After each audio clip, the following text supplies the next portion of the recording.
Hare Krishna, Hare Krishna, Krishna Krishna, Hare Hare, Hare Rama, Hare Rama, Rama Rama, Hare Hare, Hare Krishna, Hare Krishna, Krishna Krishna, Hare Hare, Hare Rama, Hare Rama, Rama Rama, Hare Hare, Hare Krishna, Hare Krishna, Krishna Krishna, Hare Hare, Hare Rama, Hare Rama, Rama Rama, Hare Hare, Hare Krishna, Hare Krishna, Krishna Krishna, Hare Hare, Hare Rama, Hare Rama, Rama Rama, Hare Hare. Shri Radha Govinda Dev Ki Jai. Kali Yuga Dharma Shri Harinam Sankirtan Ki Jai.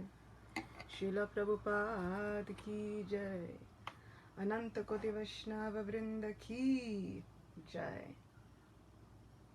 Hare Krishna everyone. Thanks for coming. Good to see all of you.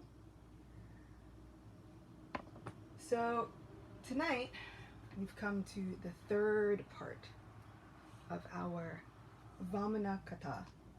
And so tonight is going to be especially exciting and thrilling. We will hear the ending of this story of what happens with Lord Vamanadev. Before we begin, we have to chant Jai Radha Madhava. Jai Radha Madhava Kunja Bihari Gopi Jannavalabha Giri Varadhari Jashodanandana Braja Janaranjana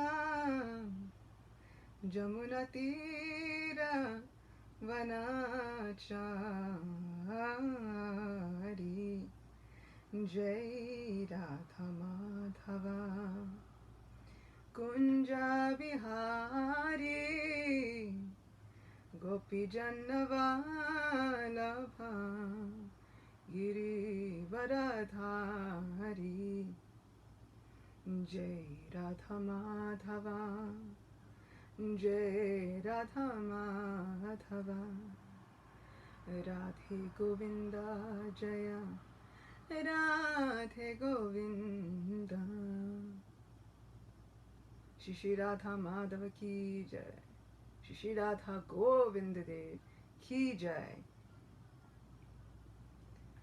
And with our magical incantation, before we start reading from Srimad Bhagavatam and diving into the stories of the Bhagavat Purana, we have to say the magic words. Om Namo Bhagavate Vasudevaya. Om Namo Bhagavate Vasudevaya. Om Namo Bhagavate Vasudevaya. Grantara Srimad Bhagavatam Ki Jai. And And one more thing. We will once again recite the 5th shloka of the Dasavatar Stotram of Sri Jayadev Goswami.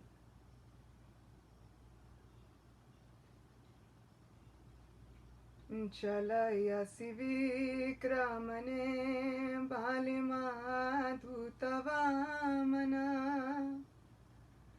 Padana kanira janita jana pavana Keshavadrita Vamana rupa Jai Jagadish Hare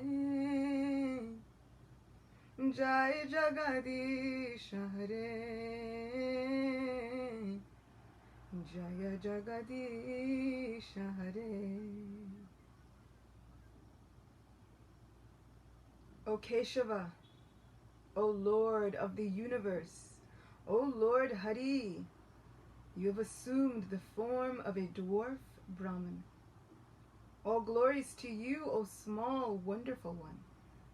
By your massive steps you deceive King Bali, and by the Ganges water that has emanated from the nails of your lotus feet, you deliver all living beings within this world. So, with that said, we will pick up now where we left off with Srimad Bhagavatam yesterday. We were reading about how Bali conquered the demigods. And then with the help and the blessings of his spiritual master, Shukracharya, and other brahmanas, he was taking away all the wealth of the demigods. He was occupying Indra's throne within the heavens, and all of the demigods were quite upset having lost their wealth. They went to their own guru, Brihaspati, and they asked him what they should do, and Brihaspati informed them that now is not the time to fight with Maharaj Bali. They would be unable to defeat him due to the blessings, the conglomerate, the gathered blessings of all of these brahmanas. They would not be able to defeat Maharaj Bali. So they were advised to go into hiding. So they went into hiding in various forms, undetected by the demigods. And so we will pick up with that today. After the demigods lost their wealth, their mother Aditi was very upset. And Kashyapa Muni, the father of both the demigods and the demons, was advising his wife on how to get free from her grief. Yesterday we spoke about how she was so grief-stricken at the fact that all of her sons were losing their wealth, and she asked Kashyapa Muni for assistance and for guidance. And he could understand. First he tried to approach it just purely on a spiritual level. But then he could understand that his wife couldn't hear that. Her heart was too entrapped in the grief of worrying about her sons. And so he approached it from a different angle. And he advised her to perform devotional service in order to fulfill all of her desires. So that is where we left off yesterday.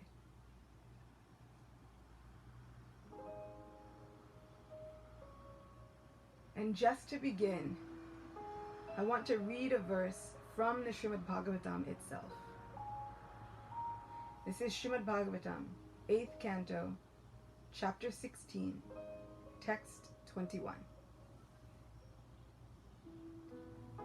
Sa vidasyate te kaman, harir dinanukampanaha, amogha bhagavad bhaktir, netaretri matir mama. The Supreme Personality of Godhead, who is very merciful to the poor, will fulfill all of your desires, for devotional service unto him is infallible. Any method other than devotional service is useless. That is my opinion.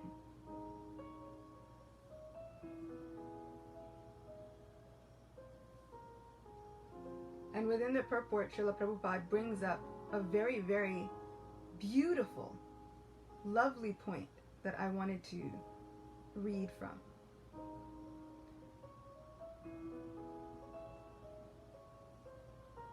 Kashyapa Muni saw that his wife Aditi had some material desires for the welfare of her sons. But still, he advised her to render devotional service to the Supreme Personality of Godhead. In other words, everyone, regardless of whether he is a karmi, jnani, yogi, or a bhakta, should invariably take shelter of the lotus feet of Vasudeva and render transcendental loving service unto him, so that all his desires will be duly fulfilled. Krishna is Dina Anukampana. He is very merciful to everyone. Therefore, if one wants to fulfill his material desires, Krishna helps him. Of course, sometimes, if a devotee is very sincere, the Lord, as a special favor to him, refuses to fulfill his material desires and directly blesses him with pure, unalloyed devotional service. It is said in Chaitanya Charitamrita, Krishna says, if one engages in my transcendental loving service, but at the same time wants the opulence of material enjoyment, he is very foolish. Indeed, he is just like a person who gives up ambrosia, nectar, to drink poison. Since I am very intelligent, why should I give this fool material prosperity? Instead, I shall induce him to take the nectar of the shelter of my lotus feet and make him forget illusory material enjoyment. If a devotee maintains some material desire and at the same time very sincerely desires to engage at the lotus feet of Krishna, Krishna may directly give him unalloyed devotional service and take away all his material desires and possessions. This is the Lord's special favor to devotees. Otherwise, if one takes to Krishna's devotional service but still has material desires to fulfill, he may become free from all material desires, just as Dhruva Maharaj did. But this may take some time. However, if a very sincere devotee wants only Krishna's lotus feet, Krishna directly gives him the position of Shuddha Bhakta, unalloyed devotional service. So we've heard about this special mercy time and time again. And we have heard about how Krishna sometimes will take away all of the illusory, material objects of a devotee. But we are about to see what happens to Bali Maharaj. We've heard the famous story of how everything was taken away from Bali Maharaj. But let us see what Krishna gives in return to those whom he takes everything away from. Sometimes he does not just take everything away. Krishna is very fair and is always working favorably towards his devotees. So in this way, Aditi is encouraged to perform devotional service. And Srila Prabhupada says, if anyone has any desire, be it material or spiritual, better that he only worship the lotus feet of Sri Krishna. Krishna will always work in our favor, and Krishna will always somehow give us exactly what we need.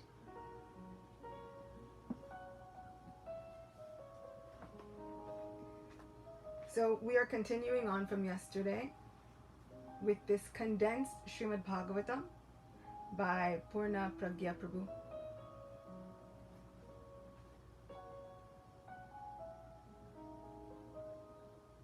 Kashyapa first tried to impart spiritual knowledge to his wife so that she might become equipoised in loss and gain. However, when he saw that she was not ready to accept such instruction, he advised her to engage in devotional service for the fulfillment of her desires. Aditi was thus in the category of Artha, or one who approaches the Supreme Lord in distress. Aditi then requested, O Brahmana, please tell me the regulative principles by which I may worship the Supreme Personality of Godhead, so that he will become pleased with me and fulfill my desires. Kindly instruct me in the best method of worshipping the Lord, so that he may very soon become satisfied, and thus save me and my sons from this dangerous condition." Kashyapa said, "Formerly, when I had desired to beget offspring, I had requested guidance from Lord Brahma. Now I shall explain to you the same process that Lord Brahma imparted to me, and by which the Supreme Lord becomes easily satisfied."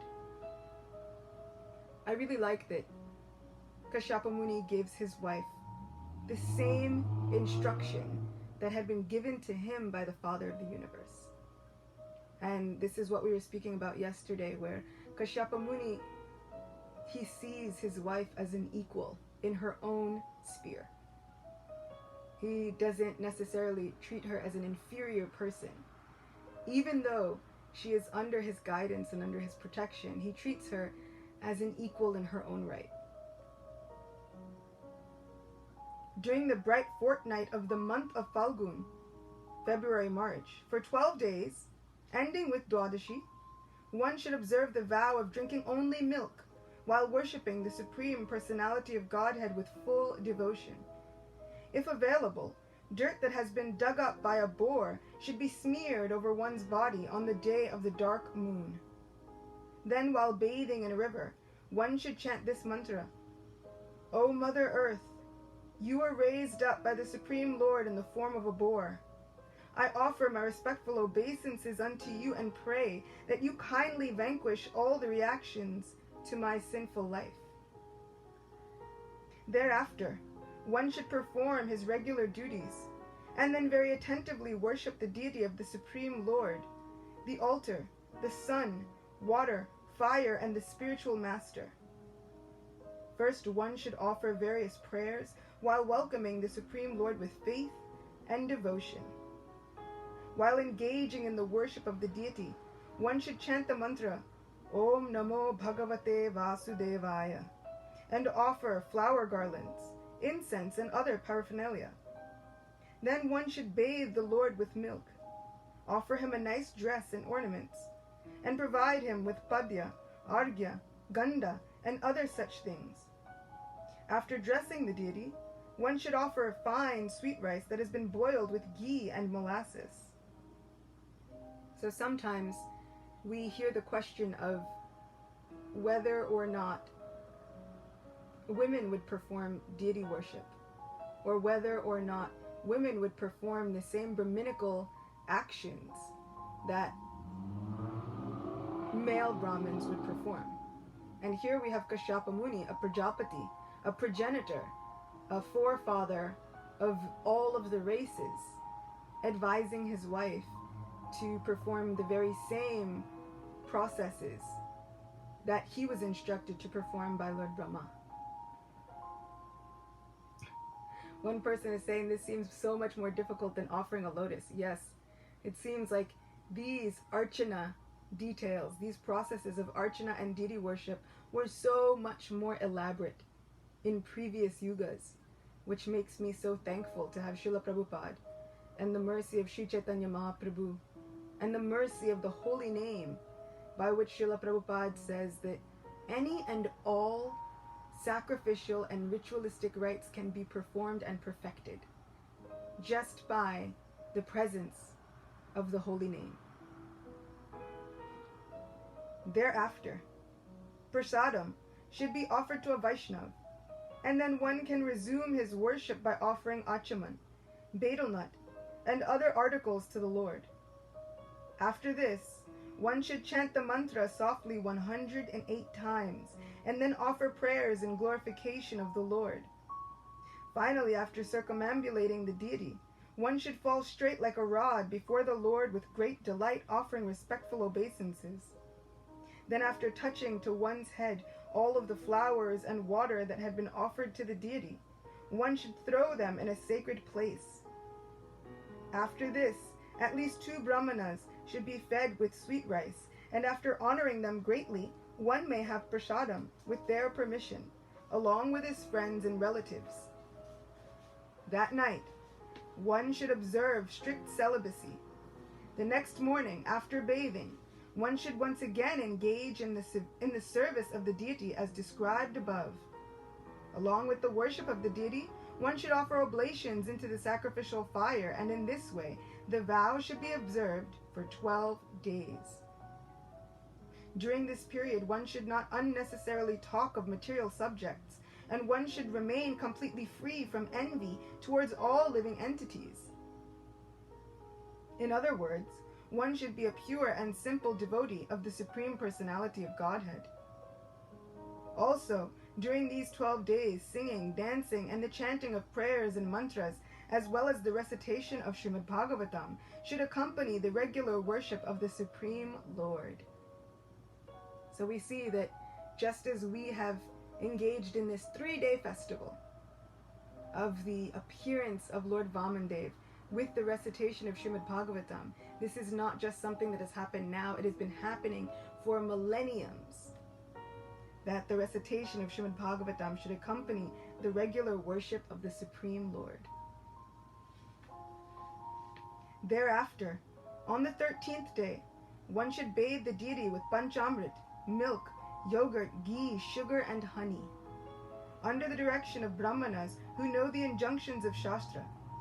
Giving up all miserliness, one should arrange for very gorgeous worship of the Supreme Personality of Godhead, Lord Vishnu, and offer him sumptuous food while chanting the Purusha Shukta mantra. One should then satisfy the Acharya, as well as the assistant priests, by offering them clothing, ornaments, money, and cows, as well as prasadam. Prasadam should then be distributed to all the other brahmanas who may have assembled, as well as to all the other classes of men, so that they may also become satisfied. Vishnu Prasad should be distributed to all, including the poor, the dog-eaters, the blind, and the non-devotees, for in this way Lord Vishnu becomes satisfied. Only after everyone has been sumptuously fed should the performer of the yajna take prasadam, along with his friends and relatives.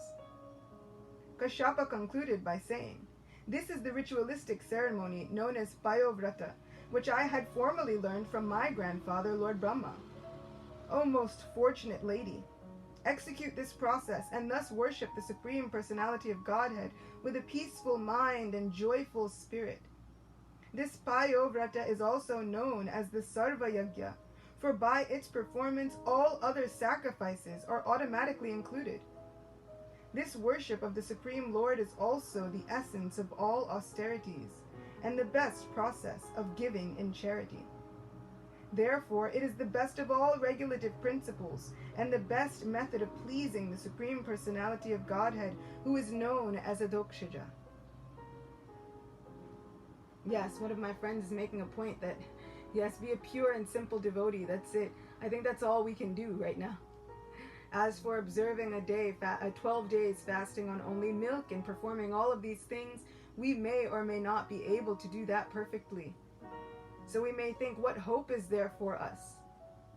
But Srila Prabhupada has given us the ultimate hope, like I said, with the mercy of the holy name. Understanding that all sacrifices can be performed just by the pure-hearted chanting of the Mahamantra, as we perform our worship and as we strive to do our best. My dear gentle lady, rest assured that by following this vow, the Supreme Lord will very soon become pleased and satisfy all of your desires. Thereafter, Aditi performed the Payovrata as instructed by her husband. With undivided attention, she meditated upon the Supreme Personality of Godhead and thus brought her mind and senses under complete control. At the completion of her vow, the Supreme Lord, being very pleased, appeared before her in his four-armed form. Aditi immediately became overwhelmed by transcendental ecstasy. She quickly stood up and then fell onto the ground like a rod to offer her obeisances. After standing up, Aditi was at first unable to speak because of her great ecstasy. As she stood before the Lord with folded hands, tears filled her eyes. Her hair stood up on end, and her entire body trembled. Finally, With a voice that faltered due to excessive love, Aditi offered her prayers as follows, while appearing to drink the Lord through her eyes. We hear of this analogy, this metaphor so many times, that different devotees were drinking in the Lord through their eyes. We should all keep this in mind and know that this is possible anytime we look at the deity or even a picture of the Lord. We should understand that he is fully present and complete in all of his Shakti and in all of his potency, and we should strive to drink him in, drinking in all of his features and characteristics with our eyes.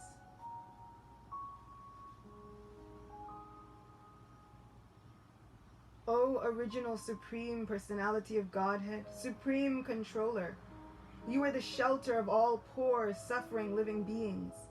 Please be kind upon us and spread our good fortune. O Unlimited One, if your lordship is satisfied, then one can very easily obtain a lifetime equal to Brahma's, residence in any desirable planetary system, unlimited opulence, satisfaction of the senses, mystic perfections, and transcendental knowledge. And so what to speak of such a petty achievement as conquering one's enemies? The Supreme Personality of Godhead said, O Mother of the demigods, I have already understood your long-cherished desire for the welfare of your sons. I can understand that you want to be reunited with them, so that together you can worship me after defeating the demons and retrieving your heavenly abode. You would like to see the wives of the demons lamenting for the death of their husbands after they had been killed in battle by the demigods. In my opinion, however, almost all the leaders of the demons are now unconquerable, for they are under the protection of the Brahmanas, whom the Supreme Lord always favors. Therefore, to try and use prowess against them would certainly prove futile, and result in even more misery. And yet, because I have been satisfied by your execution of the Payovrata, I must find some means for favoring you, because worship of me never goes in vain.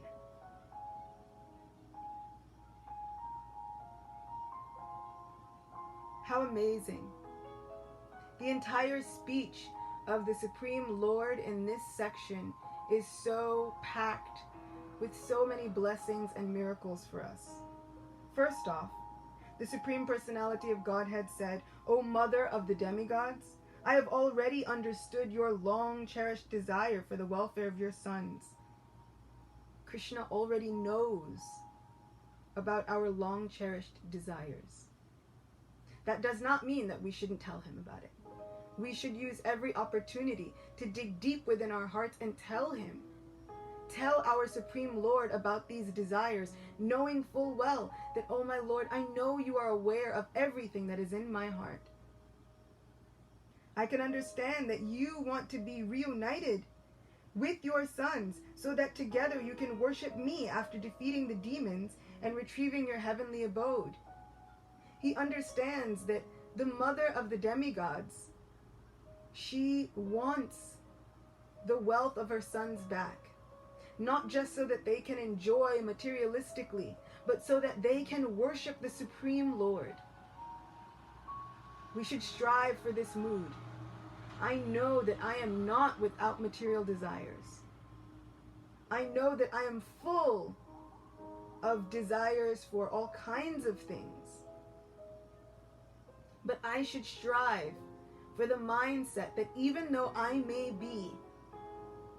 be having these desires for material wealth, prestige, whatever it is, I should desire it only so that I can serve and please the Supreme Lord, who is none other than Govinda.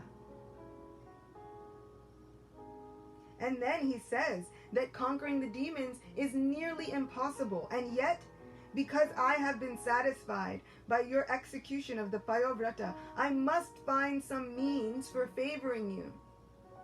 Because worship of me never goes in vain.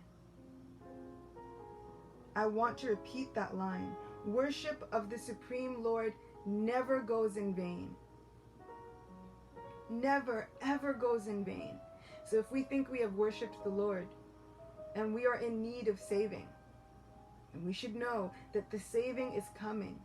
The Lord, by some means or other, will find some way to save us. The Lord, by some means or other, will find some way to soothe and pacify our hearts. Because devotion and service to Him never, ever, ever goes in vain. So we have to remember that while the obstacles will come, while the setbacks will arrive, the reversals will happen, the heartbreak will happen inevitably. Just as Aditi, the mother of the universal gods, did, we should take to the devotional service of our Supreme Best Friend, understanding that He will make a miracle, and He has promised that service to Him never goes in vain. You have prayed to me and properly executed your vow for the sake of protecting your sons. Because of this, and in consideration of Kashyapa Muni's austerities, I shall agree to become your son for the purpose of protecting your other sons. Srila Prabhupada makes a point in a purport that although it may seem externally that Aditi had some material desire, actually she did not. Srila Prabhupada states that all of this, even the desire for her son's welfare, he triggered that desire within the heart of Aditi. This was all happening by the Lord's very own will, just so that she would pray to Him and that he would be obliged to take birth as the son of Aditi and Kashyap.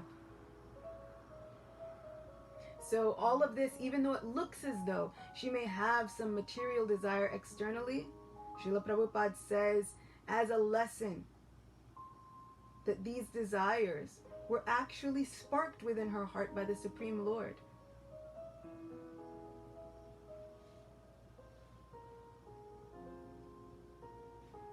While always meditating upon me as being situated within your husband's body, go and worship him and be careful not to disclose this fact to anyone, even if asked. That which is very confidential becomes successful if kept secret. After saying this, the Supreme Lord disappeared from that spot.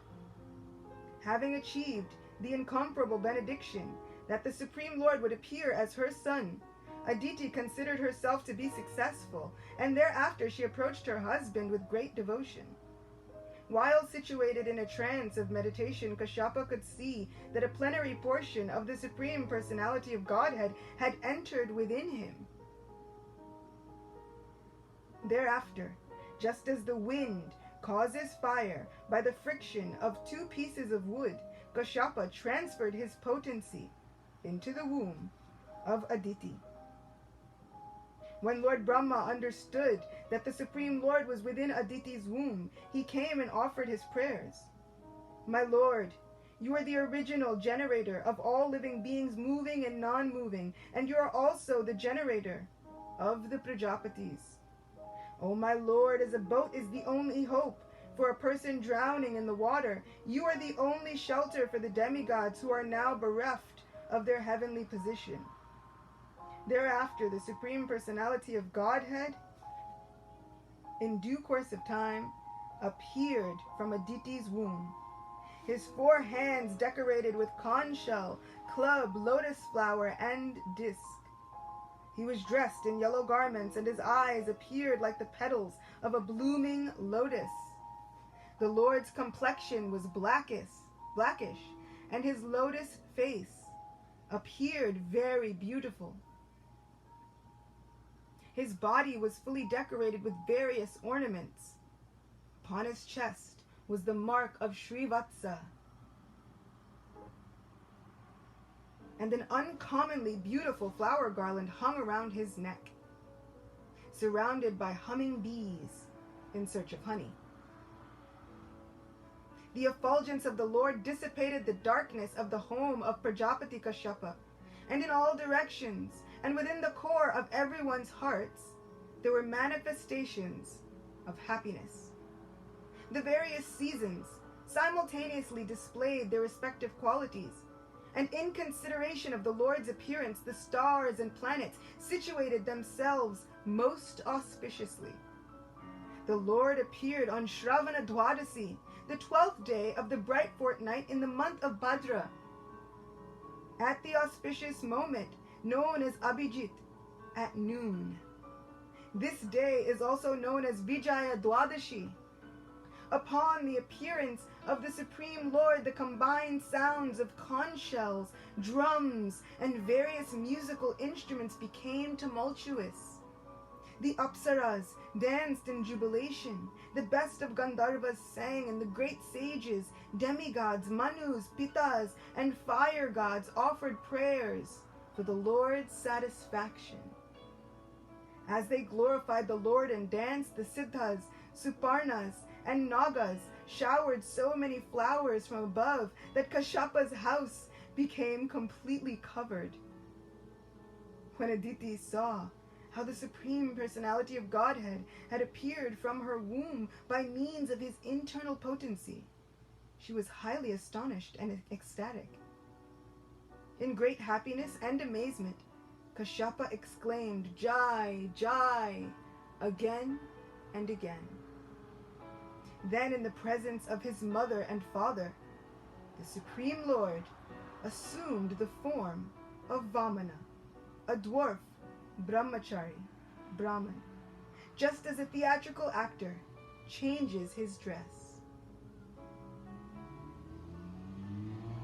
I love that Srimad Bhagavatam is so specific. It is not that he was just a boy. It is not that he was just a boy brahmachari Brahman, but that he was a dwarf boy brahmachari Brahman. And so we see how the Lord takes such wondrous forms.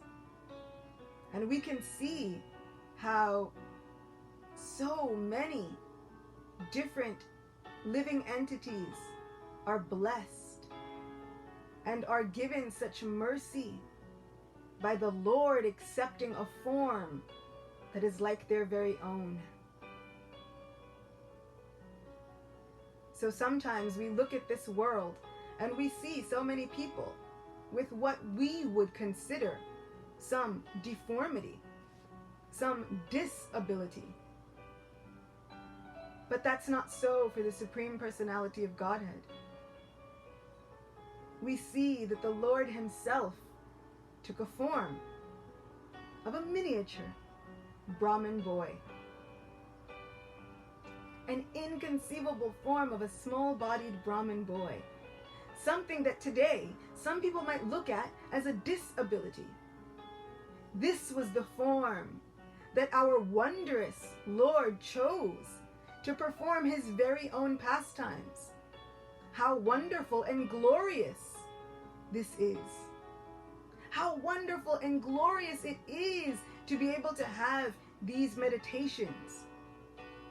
If we simply choose to see the divine hand of our Supreme Lord everywhere we turn.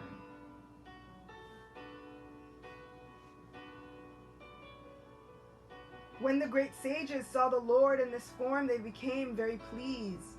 Placing Kashyapa at their head, the Brahmanas performed all the ritualistic ceremonies for Lord Vamanadev, beginning with the birth ceremony. During the performance of the sacred thread ceremony, the sun god personally uttered the Gayatri mantra, and Brihaspati offered the Lord a sacred thread. Kashyapa offered Vamana a straw belt. Mother Earth gave him a deer skin, and the moon god gave the Lord a Brahmadanda. Aditi presented her son with cloth for underwear, and the deity presiding over heaven gave him an umbrella. Lord Brahma offered Vamanadev a water pot. The Saptarishis offered him kusha grass, and Mother Saraswati gave the Lord a string of Rudraksha beads. Kuvera presented Vamana with a pot for begging alms, and the wife of Lord Shiva gave him his first donation. One of my friends is saying she's on Team Vamana.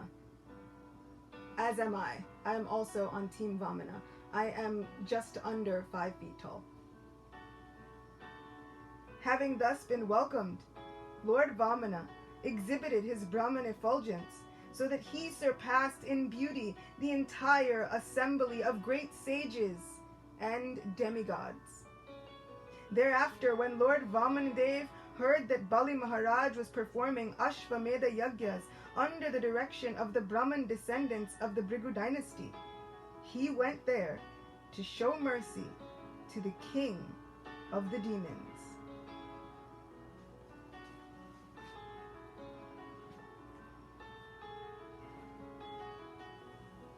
So, on this very glorious and auspicious day, we have just read about the appearance of Sri Vamanadev, taking a wondrous, miraculous form, just as an actor puts on a new costume.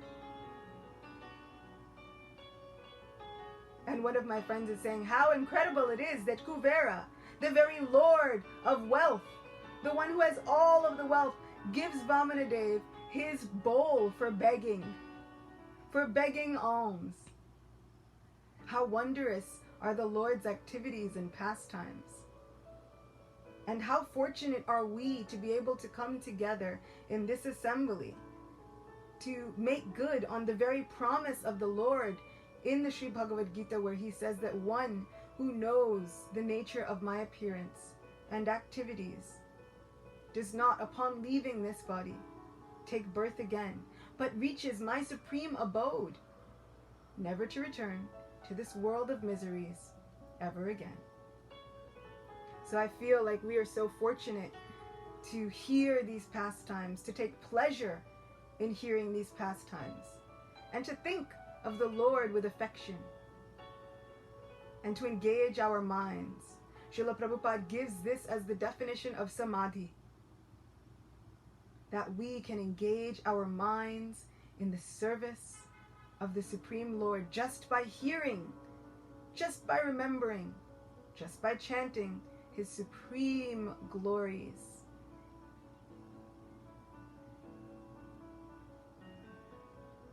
So I said that I would read, and we would find out what happens to Bali Maharaj. So we will.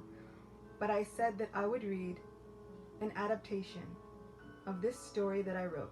Started it 2 days ago. I said that I would read it. And because it is quite long, I'm going to read it. But because it is long, and I want to make sure that it's given the proper theatrical mood, I'm going to restart for our friends on Instagram.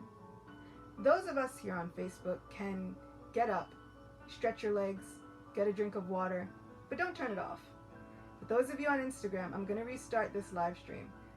Make sure that you tune back in, because the excitement has only just begun. The excitement has only just now started. Vamanadev has appeared, and now he is heading to see Bali Maharaj performing the Ashvamedha Yagyas.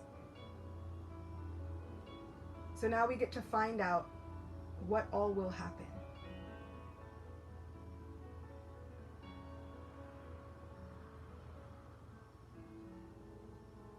So as I said, you can take a break, stretch your legs, get a sip of water, while we contemplate the beautiful and wonderful glories of Sri Vamanadev, as we contemplate the glorious and divine compassion of Kashyapa Muni on his wife, Aditi, and as we contemplate Aditi's own glory in performing this Payovrata ceremony, whereby she had pleased the Supreme Lord, and he was obliged to become her very own son.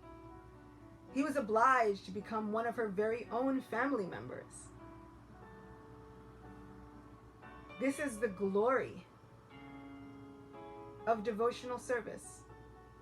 Devotional service purchases the Lord of the supreme the heart of the Supreme Personality of Godhead. Devotional service purchases him completely.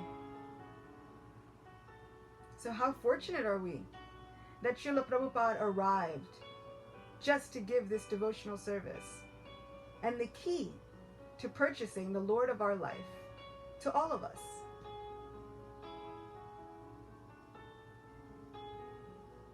What Srila Prabhupada has done for us is absolutely miraculous.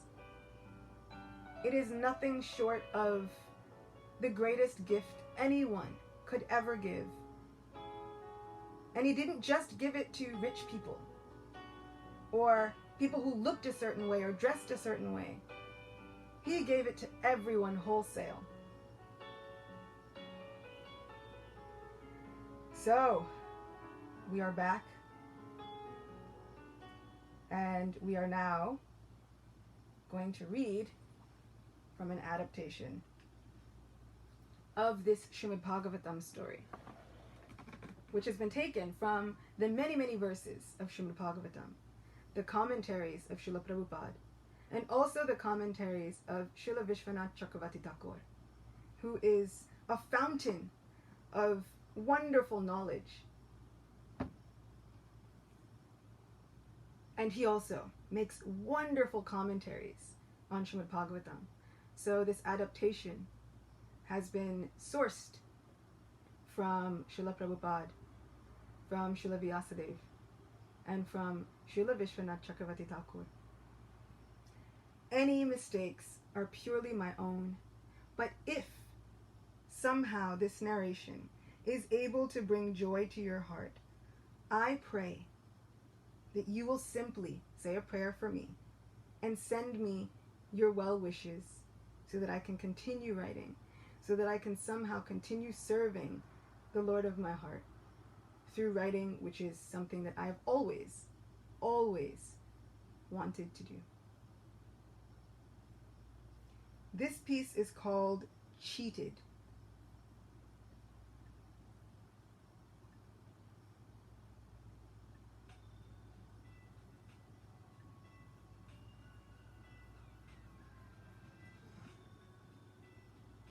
It seemed like the fire sacrifice had been going on for years.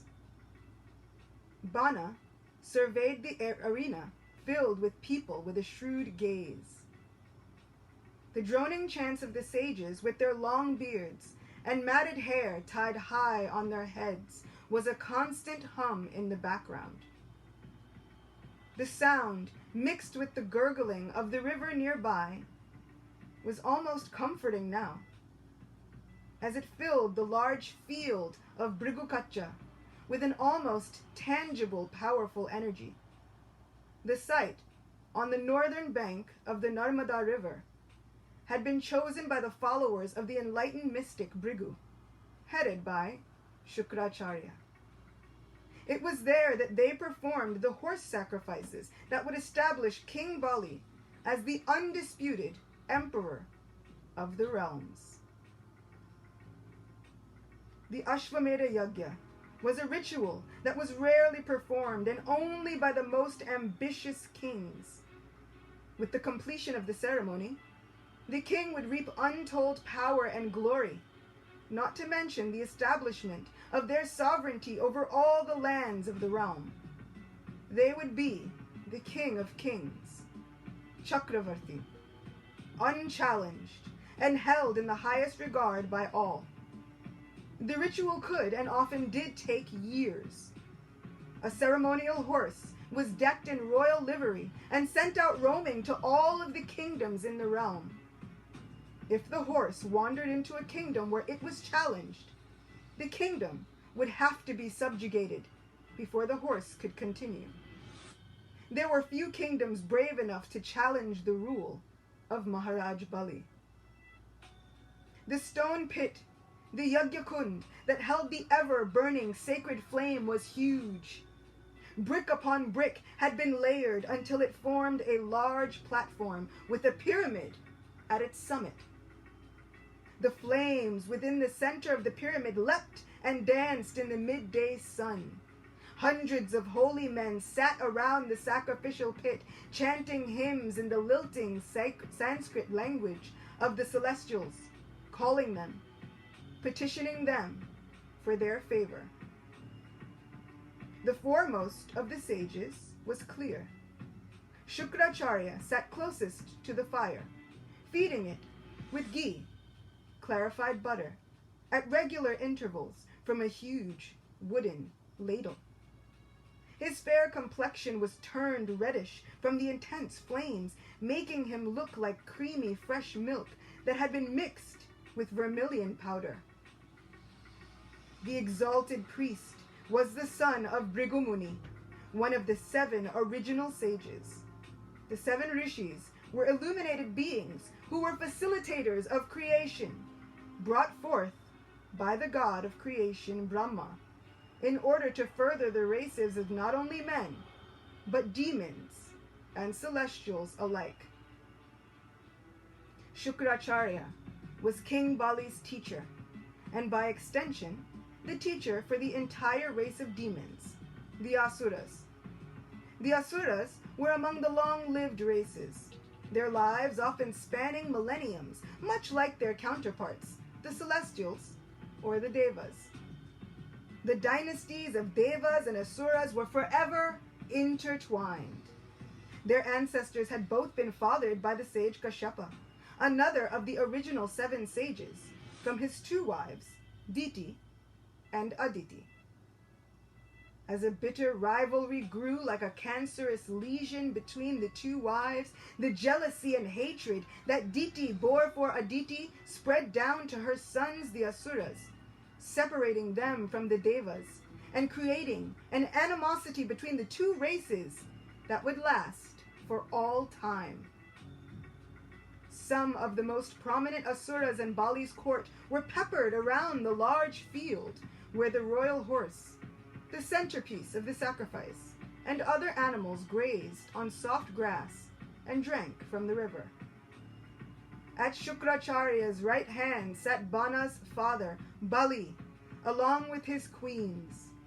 He sat straight-backed and shining like a jewel. His black curling hair hung down to his shoulders. His dark golden-toned hands pressed together in prayer, his eyes closed reverently as he took part in the rituals, guided by his beloved teacher. Vana looked over his father's regal bearing, and his chest swelled with pride. He had fought alongside his father from the moment he had completed his training and had seen firsthand his father's unparalleled prowess on the battlefield. Vana smiled, still amazed, as he recalled the battle in which his own heroic father had even lost his life. Struck down in a war against the celestial denizens of the heavens, Bali had been brought back to life by the mystical incantations of Shukracharya. It was after Shukracharya had returned his life to him that Bali, with a grateful heart, humbly asked the sage if he would become his teacher and lead him and his people to manifest their destiny. Shukra agreed, and it wasn't long until Bali defeated the celestial gods and occupied the throne in their capital city of Indrapuri, the heavenly realm. It was well known that Bali was fiercely devoted to his teacher and trusted only his guru to lead him. Bali's faith and triumphs were already legendary. Bali himself looked humble. Although a warrior born from the race of demons, his eyes were kind and his features were impossibly handsome. Bali's grandfather Prahlad was also an exceptional warrior who had once defeated the gods in battle as well. Bana came from a long line of capable rulers, those who shaped history and wove their own fate lines. One day, the entire kingdom that was currently under Bali's rule would be turned over to Bana. He was the oldest of the 100 sons of the famous king, and he intended to continue the rule of his great lineage.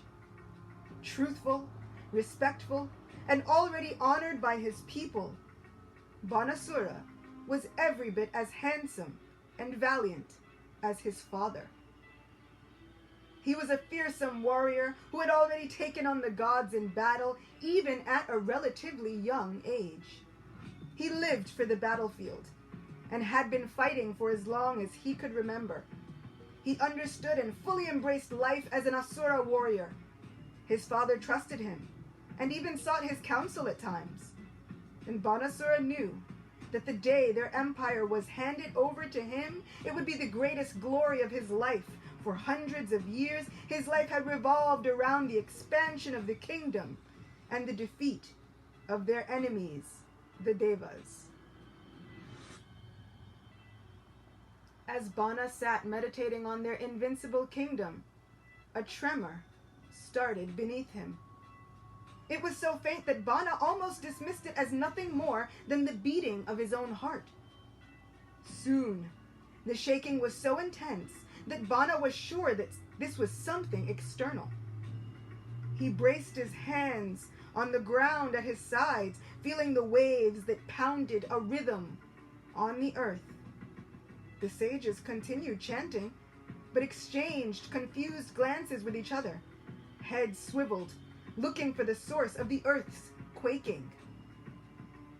Bana and all the assembled saw the blinding effulgence before they could actually see him. Although they couldn't see who it was, there was no mistaking that a powerful personality was coming towards the arena.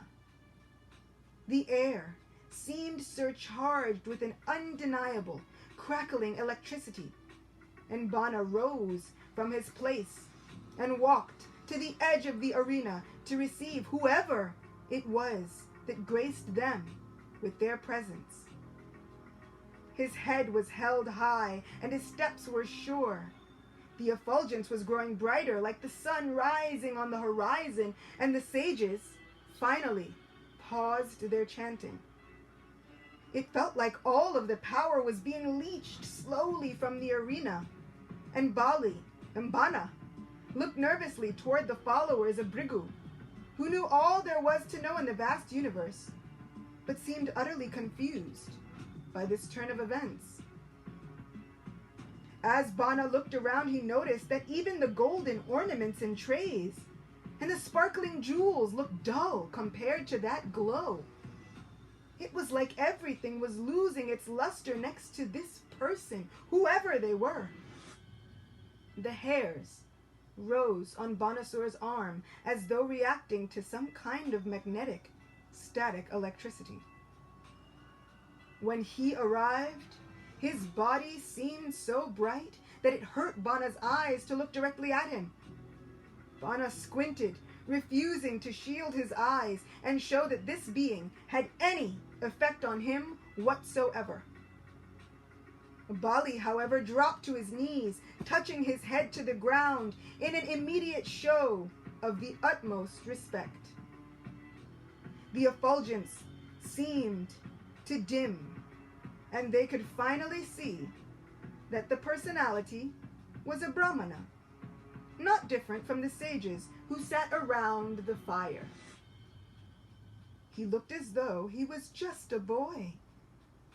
Bana saw his mother, the foremost of King Bali's queens, respond at once, her forehead creasing, probably wondering what parents would allow their tender child to take up a life of renunciation at such a young age. Everyone in the arena had a reaction.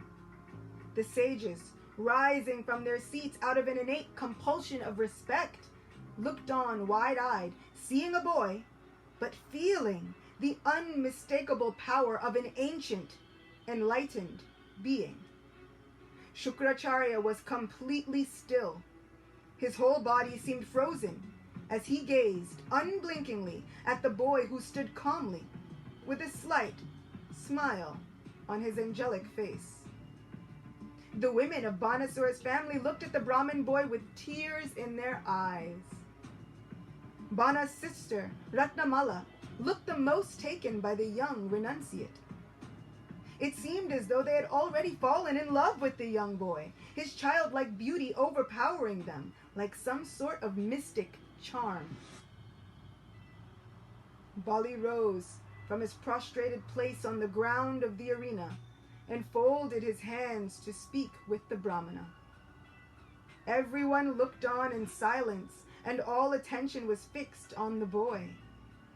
The only sound was the rushing of the Narmada behind them, and even the river seemed respectfully calm, as if somehow the entire earth had been waiting for this one Brahmana to appear. Bana continued his examination. At a second glance, this Brahmana's bearing looked maybe more mature than a boy's, but his limbs were short, even as they were somehow more beautiful than anything Bana had already seen in his extensive lifetime.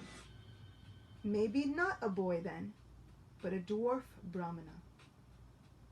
He held a sage's umbrella that shielded his incredibly soft-looking body from the sun. Bana was glad for the umbrella. He wasn't sure if he would be able to look his way at all if the Brahman's bodily glow combined with the sharp rays of the sun. His other hand held a water pot and the long rod of a celibate monk. His abundant golden hair was matted into locks and tied into a neat bun at the top of his head. A faint smile, curved pink, petal-colored lips, and his swarthy complexion somehow only added to his beauty. Deer skin covered his torso and was wrapped around his hips, draping to cover his short legs. He had a belt of woven kusha grass at his waist and anklets and armbands of sacred rudraksha beads. Bali stood and ushered the sage into the assembly. As he walked, more tremors, though not as intense as before, shifted the earth, a testament to his power and further confirmation of his mystical potency. Bali towered over his small guest, but his entire being conveyed respect for the unusual Brahmana. Bana had never seen anyone like him, and as he looked around the arena, the flustered faces of everyone in attendance said that they hadn't either. From his place at the head of the fire, Shukracharya took in the young mystic with an appraising glance, his dark eyes squinting with a shrewdness that Bana knew well. Shukracharya was no doubt using all of his focused yogic abilities to figure this new person out. The arena had seen its fair share of wandering mendicants who passed through.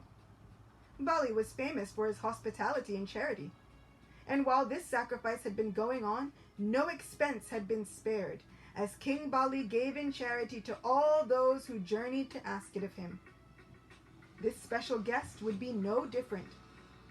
It was considered most auspicious if a Brahmana appeared during the performance of such a powerful sacrifice. Bana looked at the young Brahmin curiously, as his father conversed with him.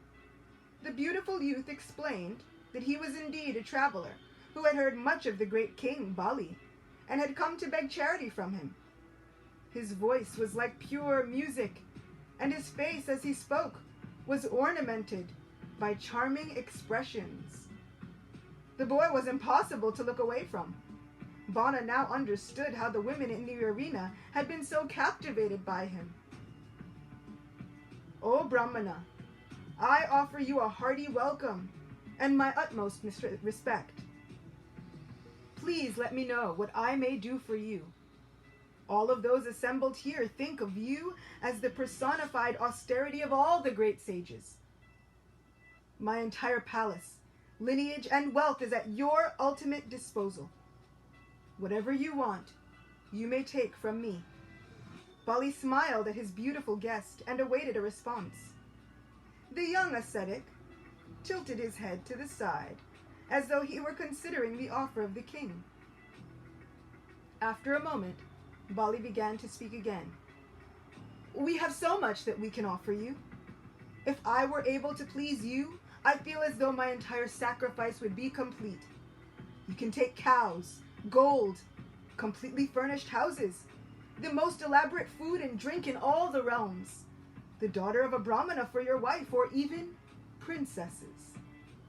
You can have servants, maidservants, palaces, villages, horses, elephants, chariots. Whatever you desire will be yours. Bali urged the small sage to make any request that he could think of, sure that he would fulfill it for him. Vana grew confused, as did everyone in the sacrificial arena, when the Brahmana merely shook his head, turning down all that the illustrious king offered him. Bali offered the sage almost all of the wealth in the kingdom, and still the sage refused. Finally, exhausting all of the other common requests that he had heard from others, and being denied by the sage, Bali asked the mystic to tell him whatever it was that he could give him. Once someone had entered the arena, Bali wouldn't allow them to leave without first satisfying their desires and requests. Vana knew his father's honor was at stake, and he would have to find some way to please the young man. I ask that I be given no more than 3 paces of land to call my own. The Brahmana spoke in such a way that his every sentence sounded like pure verse in poetry. All the chanting of the sages hadn't sounded so hypnotic to Vana as his voice did. Bali, however, was still confused. He frowned, his whole face shifting with his emotions. He folded his hands and asked the sage to reconsider. My dear Brahmana, I implore you to ask something worthy of you. I can give you all of the wealth of the realms. I do not think that you have thought this through fully. If you should ask something from me, please ask for something so sufficient that you should never have to beg again from anyone at any time. Please think again. In return, the Brahmana simply gave a firm shake of his head again, just as he had dismissed all of the king's other offers. If I am not pleased with 3 places of land, then I will not be satisfied with the entire universe. No, all I require are 3 steps of land, as measured by me. At the last sentence, Bali took in the short stature of the Brahman's legs, and a small chuckle escaped him. He gave the boy another small bow, and finally said, "All right, take whatever you like." Bali's voice was hushed, but Vana swore that the scratching of a pin could have been heard in the silence of the arena, and Vana knew that everyone had heard the agreement of the king's promise. A sharp movement caught Vana's eye, and his head whipped in the direction of the sacrificial fire. Shukracharya had risen from his place, his eyes flashing and looking as angry as a cobra about to strike. He hadn't left his post in days, but something about this interaction forced him to leave the sacrificial platform. He stalked toward the king and Brahmana, his arm outstretched toward the king. When Shukracharya finally reached the king, he grabbed Bali, who had extended his arm to make good on the promise to the Brahmana. Shukracharya yanked him back as though they were at the edge of a cliff and King Bali were in danger of falling. Bali turned to his guru, pressed his palms together, and bowed his head, lowering his face, confused. Although Vana knew his father would have longed to react, Bali looked just as serene as ever. He couldn't bear to question his teacher, whom he had the utmost faith in, but he couldn't understand this sudden interruption.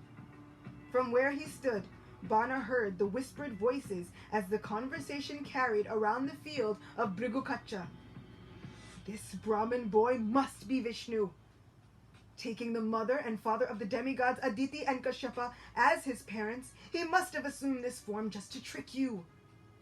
I've seen his ways many times before. Bali, I must implore you not to give in to him.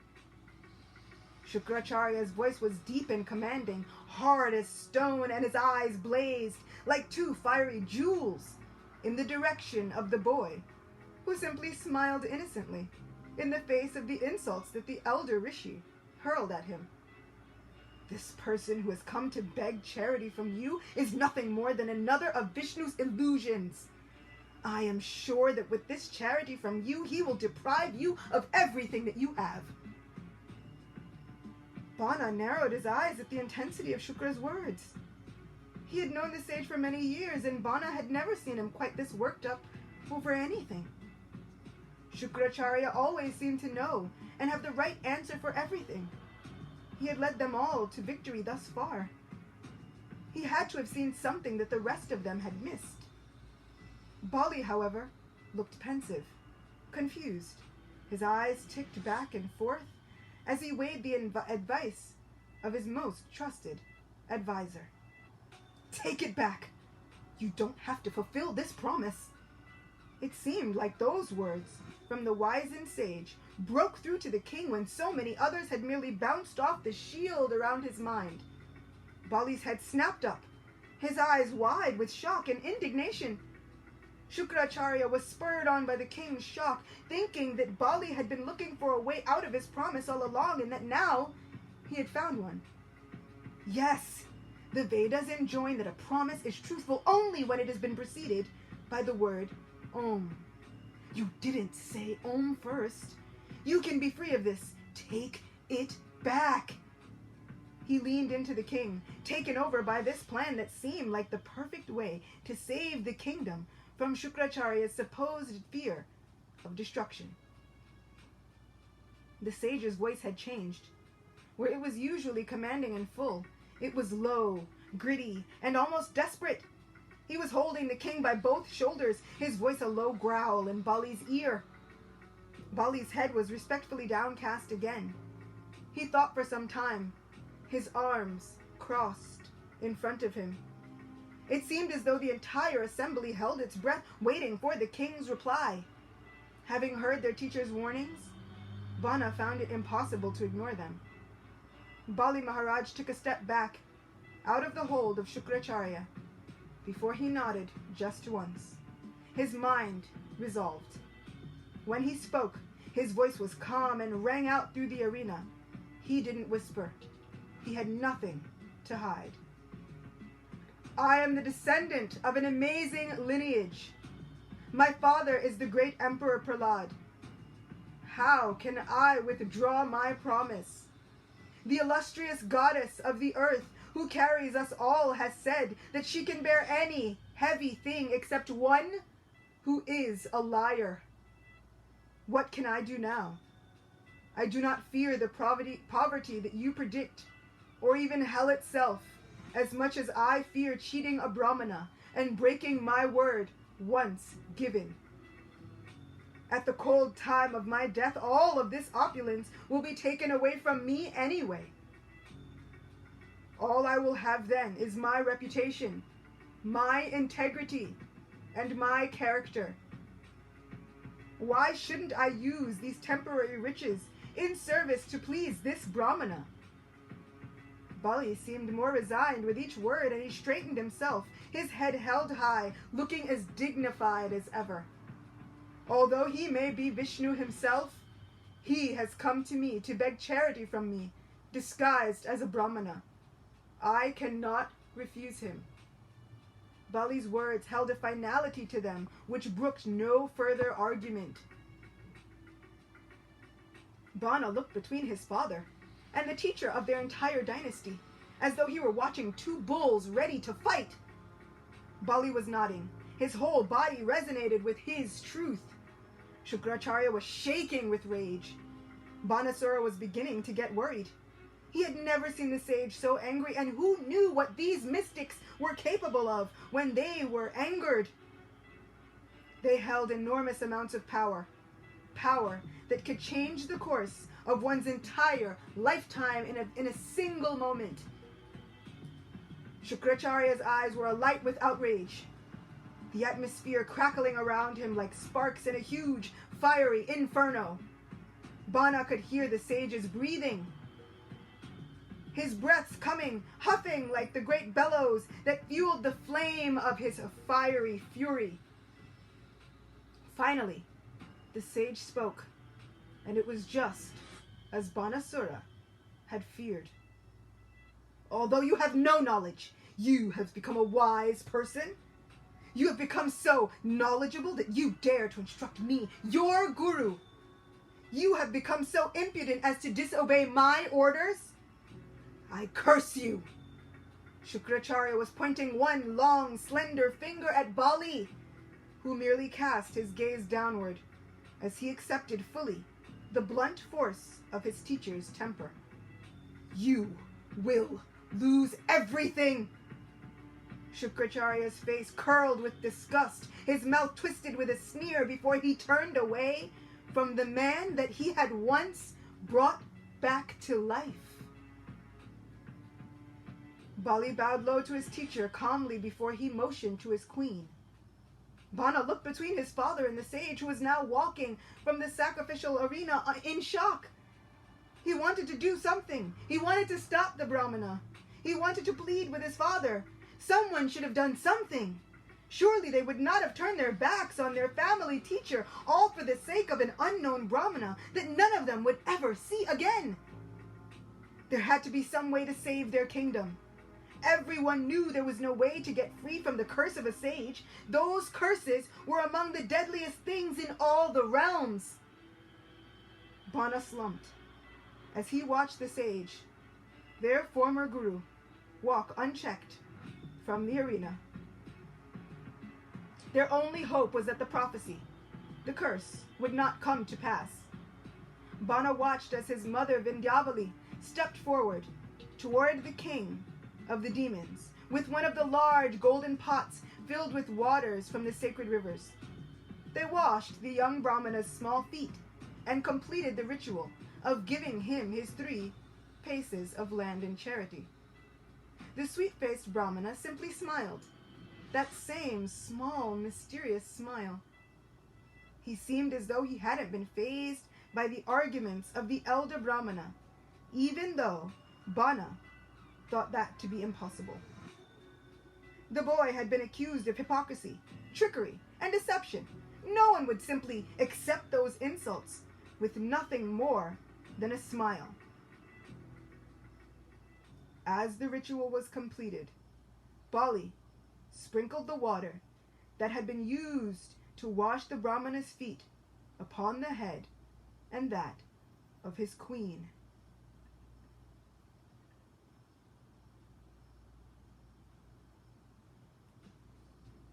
Before anyone had time to think or time to move, the dwarf boy began to grow. Before their very eyes, he expanded in size. In a moment, he was as tall as King Bali. The next moment, he towered over him. Bana clenched his teeth as his eyes widened, and he charted the boy's growth with eyes that looked ever upward. Soon, the very sun in the sky looked like it was part of his effulgence, and he grew. The sun looked like it was one of the earrings on his enchanting ears, and he grew still. The great sun looked as though it were a part of his necklace, a jewel by his navel, a small bead on his anklet, and finally the great sun looked like nothing more than a grain of sand beneath his foot, and still the young Brahmana grew. Bana was astonished. Who was this person who had grown so tall that it looked as though the entire universe was held within his body? He would take everything from them. Bana was sure that even just one of his steps would be enough to cover the space of Bali's whole domain. They would be paupers. He lifted one of his now gigantic feet and began to take his first step. Some ducked, afraid of what would happen if this humongous form of the Brahmanas happened to step on them. There was no doubt in Banasura's mind now This entire plan could not have been orchestrated by anyone other than Vishnu. Vamana had never seen such a large form assumed in such a short amount of time. The demons knew all about illusions and how to use mystical powers to change their shapes, sizes, and features, but he had never seen anything like this before. In 2 steps, he had covered the celestial realms, those of men, Asuras, and beyond. His foot extended higher and higher until no one could see where he ended and where he began. King Bali stood in the same place as he had been, his hands pressed together, a smile of wonder on his calm face.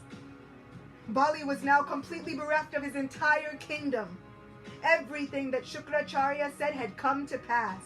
Not only him, but all of the Asuras were now without their wealth. Vamana's eyes grew large. He looked around the sacrificial arena to see if anyone else realized what was happening to them and their race. This Brahmana was none other than that best of cheaters, the celestials called Vishnu.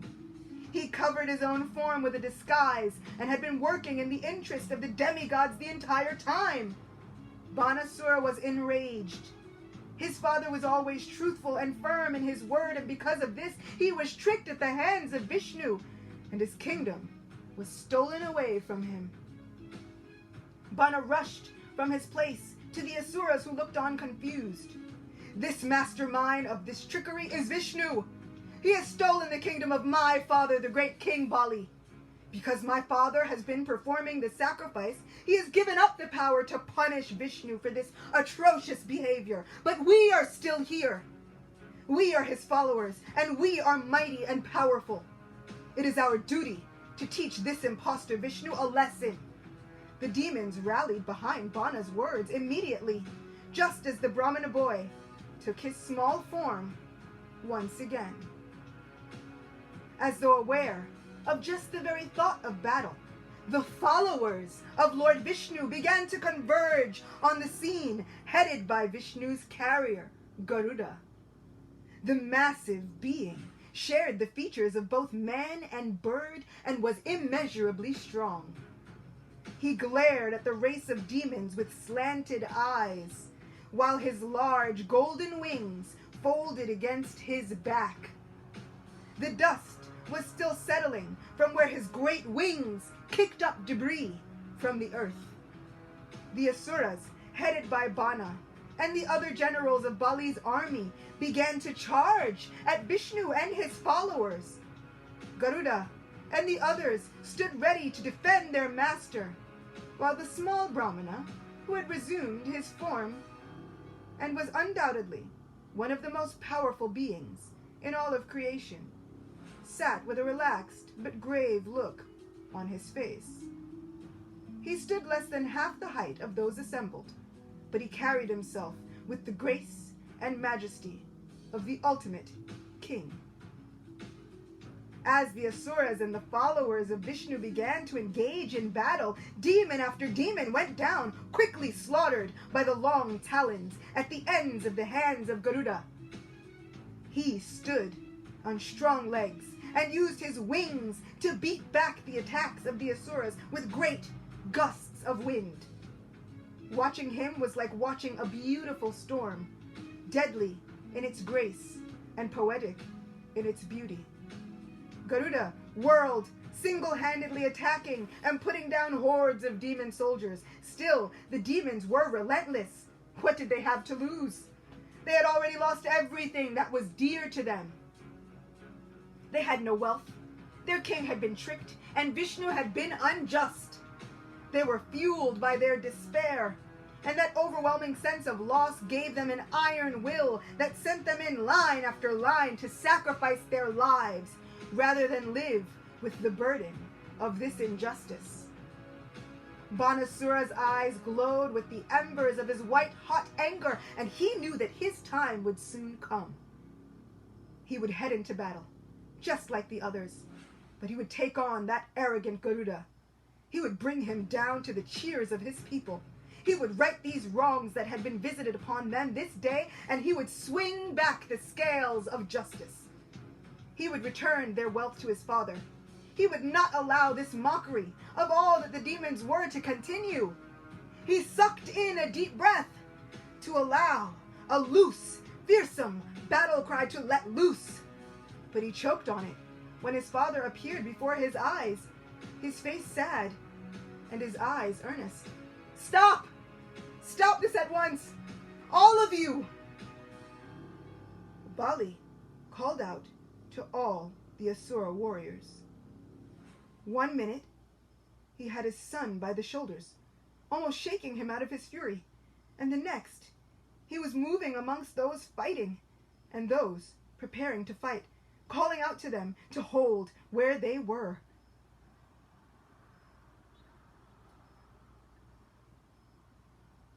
They were ordered by their king to stand down, do no more.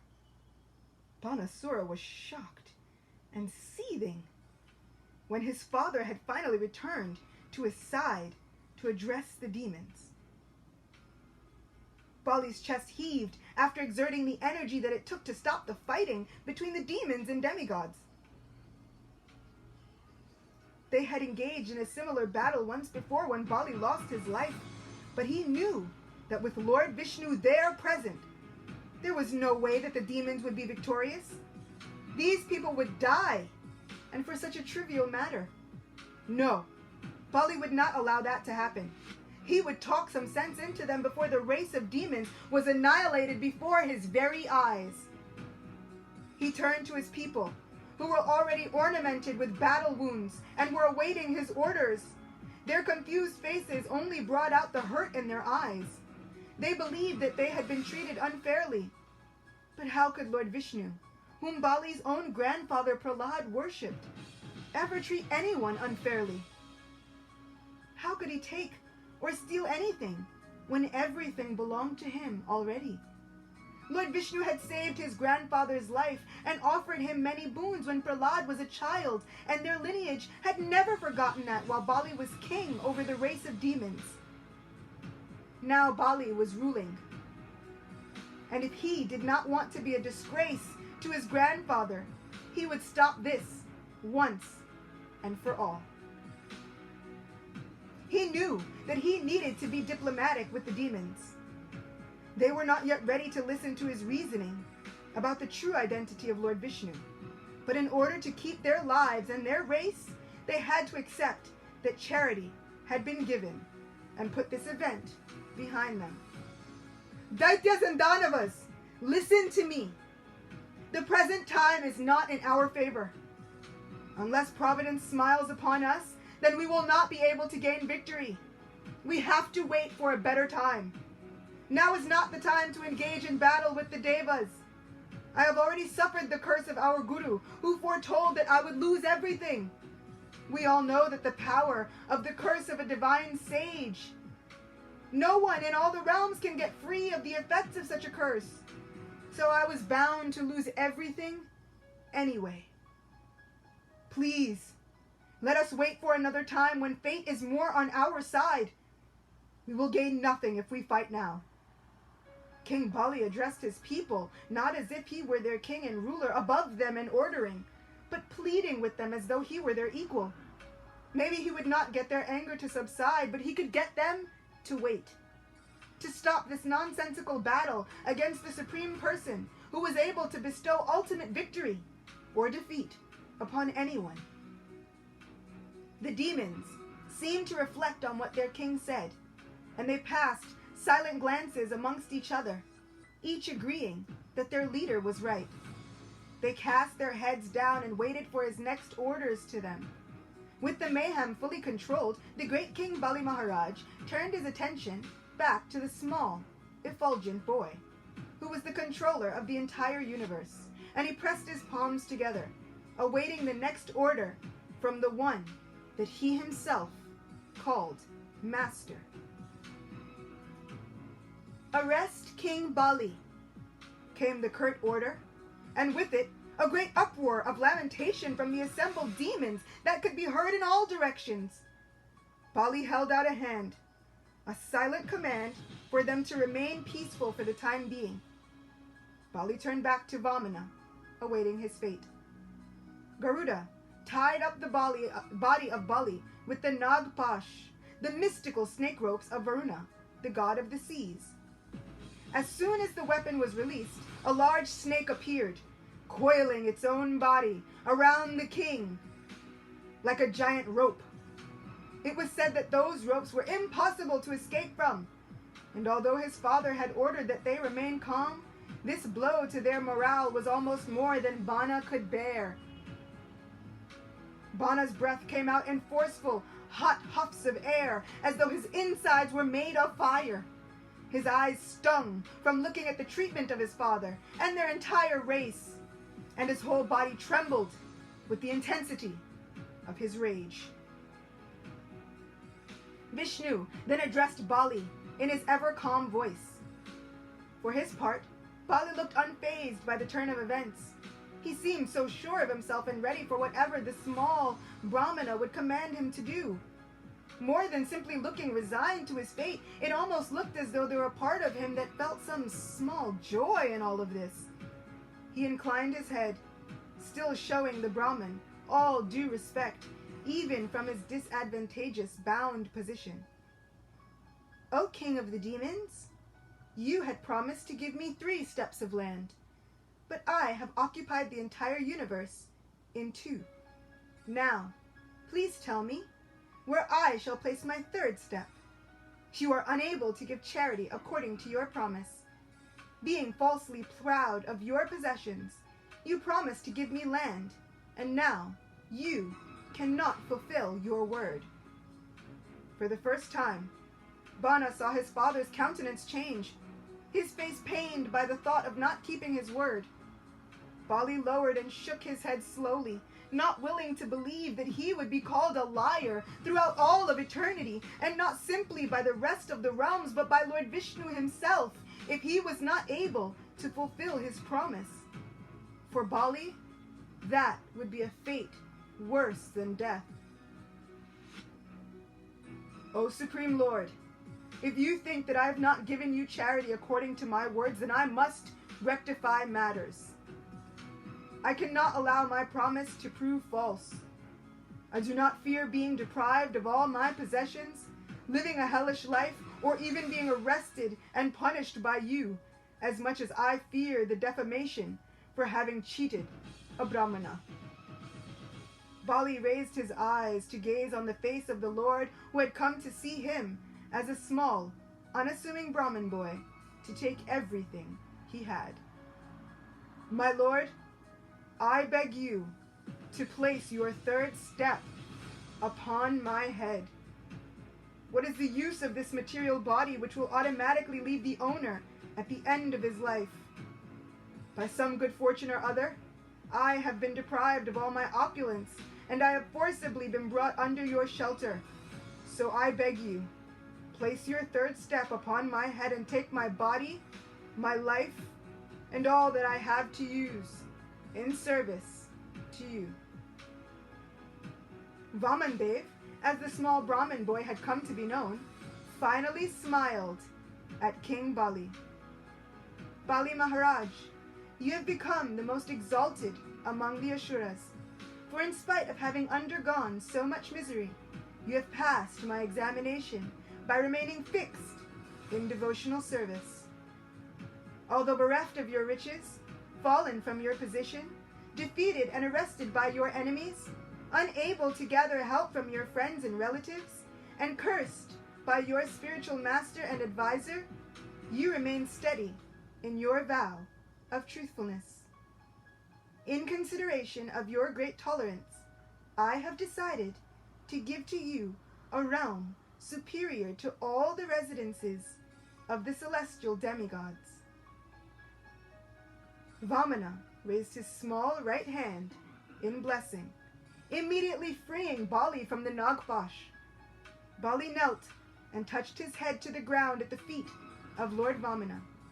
Vamandev continued, "For now, you will live in the subterranean realm known as Sutala, which was made by the architect of the gods, according to my own order. I shall always remain with you as your doorkeeper to protect you in all respects. Being especially protected by me, the residents of your kingdom will remain happy and free from any and all miseries or calamities. While you reside within your realm, no one, not even the predominating rulers and deities of other realms, will be able to conquer you. And as far as the demons are concerned, if any of them transgress your rule, I will personally kill them with my disc weapon, my Sudarshan Chakra. The Asuras looked on in awe of their king, who had done the impossible. He had defeated Vishnu, and not in battle, but by his adherence to virtue and service.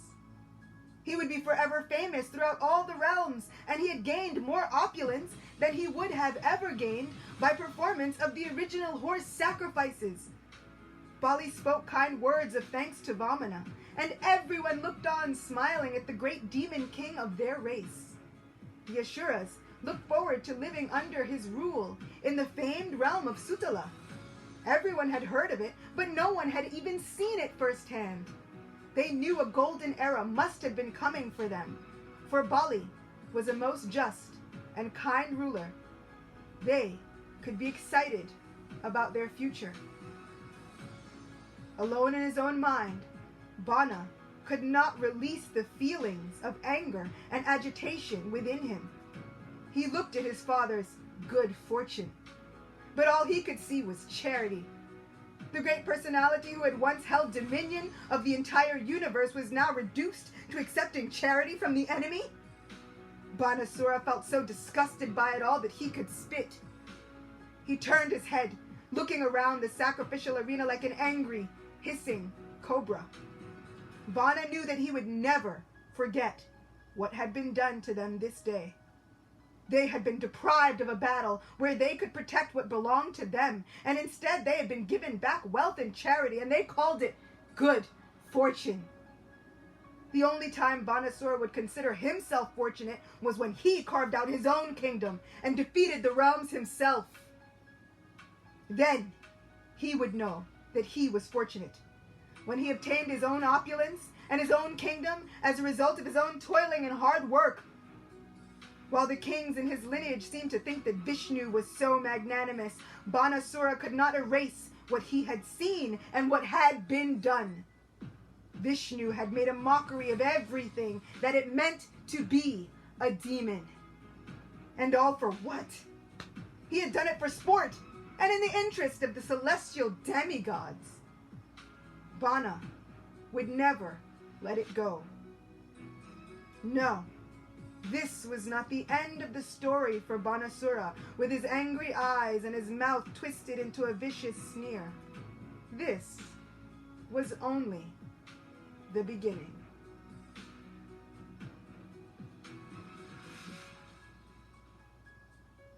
I thank you all so much for listening and tolerating me through this glorious pastime of Sri Vaman Dev and Chakravarti Maharaj Bali, who subdued the Lord, not by force, but through love and adherence to devotional service.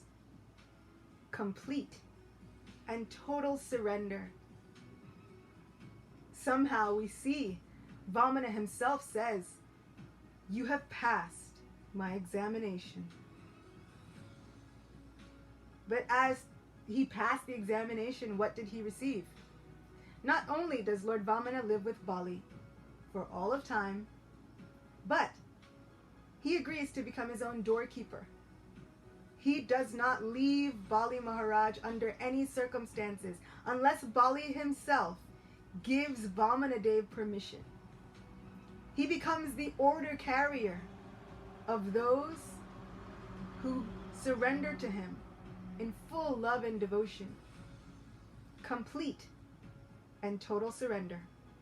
That is our bargaining chip. That is our wealth. That is our supreme ornament. That is our currency. Complete and total surrender.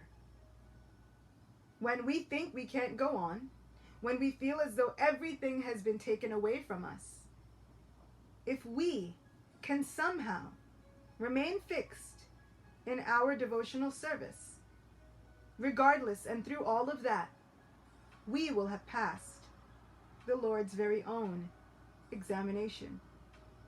In passing that examination, we purchase Him in all of His love, in all of His mercy, and in all of His beautiful, unlimited blessings for our lives. Thank you for being with me for 3 days of Vamana Katha. It has been a wonderful festival celebrating with all of you, and I know that we'll see each other again soon. As for now, I'm going back to reading and writing, hopefully adapting more pastimes so that we have more reasons to celebrate in the days to come. As Krishna says, and as Srila Prabhupada says, every day is a festival. In His divine abode and in His divine realm, every word is a song, every step is a dance. Every day can be a festival. All glories to Lord Vamana Dev. All glories to the auspicious day of Vamana Jayanti. All glories to Chakravarti Maharaj Bali. All glories to the pure devoted souls of our divine best friend, who is always working in our favor, even if it seems as though he has to cheat others to do it. All glories to His Divine Grace Srila Prabhupada. All glories to all of you. All glories to this Vaishnav Sangha, where we have been able to come and have this great virtual festival, where we have been able to come and reap the benefits of telling these stories. All glories to the divine youthful couple, Shri Shri Radha Govinda, who are my life and soul. And all glories to the good wishes and the prayers of the devotees, who my Guru Maharaj says can accomplish anything. He says, if you have the prayers of the devotees on your side, anything is possible. He says it was because of the prayers of the Nagapatnis, the great devotees, that Kaliya, the evil, atrocious serpent who might have been fated to die his entire life, was saved. All glories to the prayers of the devotees by which anything, especially the heart of the Supreme Lord, can be won. Please give me your blessings and prayers so that I can continue to somehow endeavor to make my Guru Maharaj and Srila Prabhupada proud. If I have made any mistakes, they fall solely on me. But if anything at all has pleased your heart, it is only due to the mercy of my family and my Guru Maharaj and all of my spiritual teachers. I look forward to seeing you all again soon. Shri Shri Radha Govinda Dev Ki Jai. Hare Krishna.